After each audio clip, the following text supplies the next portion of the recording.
রাজমার দারুণ একটি recipe share করছি আজকে তোমাদের সঙ্গে। রুটি, লুচি, পরোটা, ভাত যেকোনো কিছুর সাথে তোমরা খেতে পারো।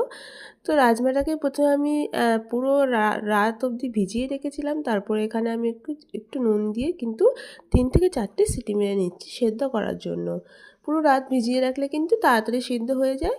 তারপরে কড়াইতে সর্ষের তেল দিয়ে গোটা জিরে ফোড়নে দিয়ে তারপরে দিয়ে দিলাম এখানে পেঁয়াজটা একটু ভাজা ভাজা করে, তারপরে এর মধ্যে জিরে, আদা, কাঁচা লঙ্কা, টমেটো সব একসঙ্গে পেস্ট করে রেখেছিলাম সেটা দিয়ে দিলাম। তারপরে এর মধ্যে জিরে গুঁড়ো, ধনে গুঁড়ো, কাশ্মীরি লঙ্কার গুঁড়ো দিয়ে দিলাম।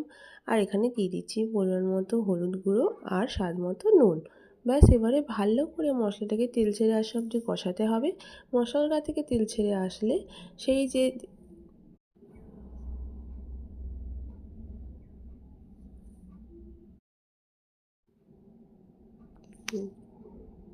ভিজিয়ে রেখেছিলাম, সিদ্ধ করে রেখেছিলাম রাজমাটা, সেটা দিয়ে দিলাম।